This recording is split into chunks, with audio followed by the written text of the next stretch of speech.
Sahabat GKI dimanapun berada, jumpa lagi dengan saya, Yuli Nina Purwanti, Pendeta Emeritus dari GKI Gatot Subroto Purwokerto, dalam acara Sapaan Gembala GKI.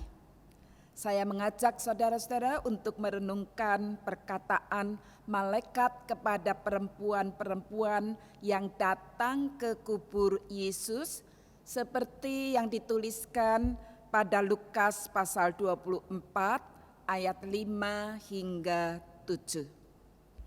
Marilah kita terlebih dahulu berdoa. Ya Tuhan, menyadari kelemahan kami yang sering lupa akan apa yang Tuhan katakan. Hari ini kami akan kembali merenungkan sebagian dari firman Tuhan agar kami kembali diingatkan dan dikuatkan oleh-Nya. Tolong kami ya Tuhan agar kami dapat memahaminya. Di dalam nama Tuhan Yesus Kristus yang sudah bangkit, kami berdoa. Amin. Saudara-saudara yang dikasihi oleh Tuhan Yesus Kristus, selama masa pandemi, tidak sedikit orang yang diperhadapkan dengan kematian. Dan kesusahan melanda, bahkan cukup banyak orang yang stres karena kematian anggota keluarga lebih dari satu orang dalam waktu berdekatan. Malah ada yang kehilangan orang tua dan pasangan hidupnya dalam waktu satu hari.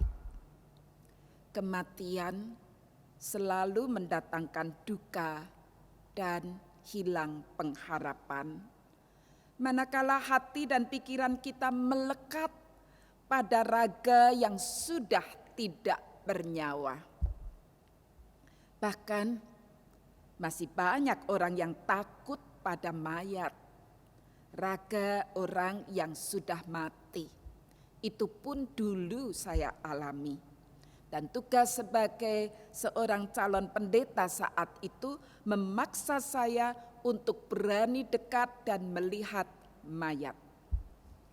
Orang takut pada jenazah karena menganggap bahwa arwah orang mati itu yang menakutkan masih berada di situ.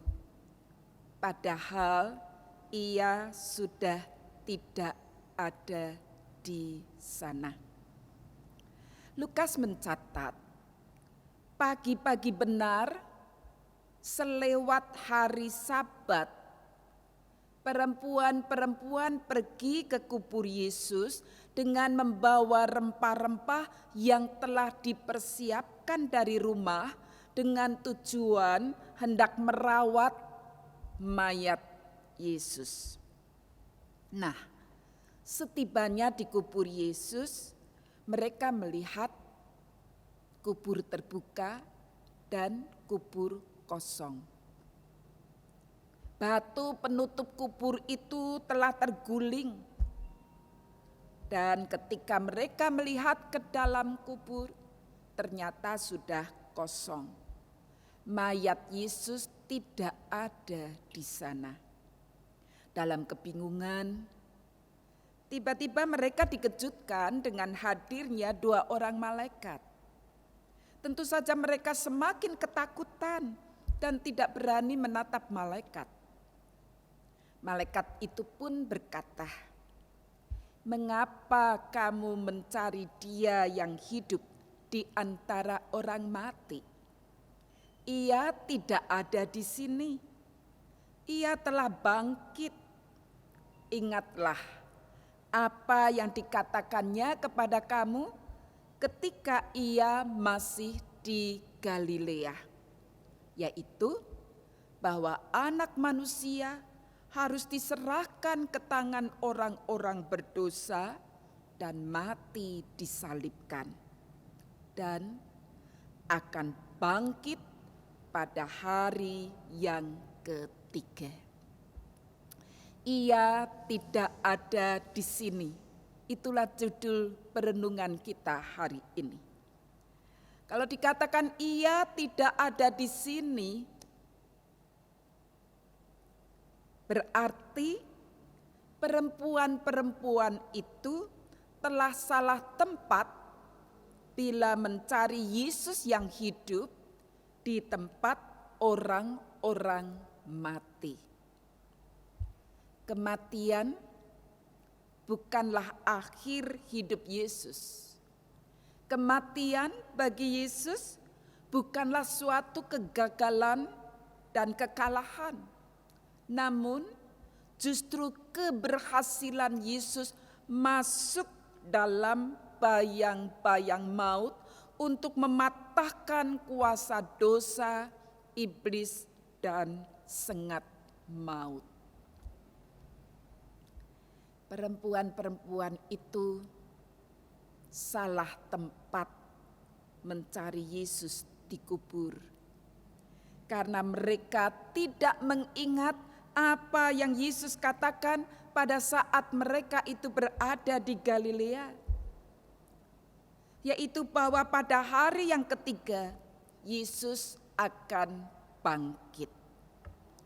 Pada saat itulah ketika Yesus bangkit, Yesus keluar dari bayang-bayang maut sebagai pemenang dan membuktikan bahwa ialah Anak Allah yang hidup dan berkuasa.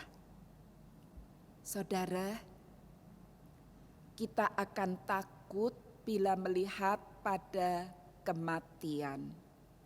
Namun, kita akan tegar bila mengingat bahwa ada kehidupan sesudah kematian.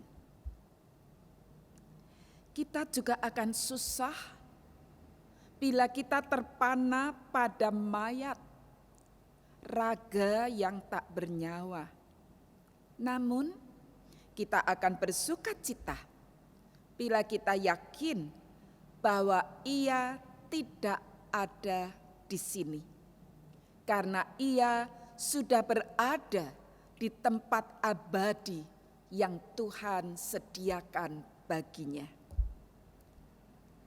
Saudara, kita sering putus asa bila melihat realita kehidupan di dunia yang kompleks dengan derita.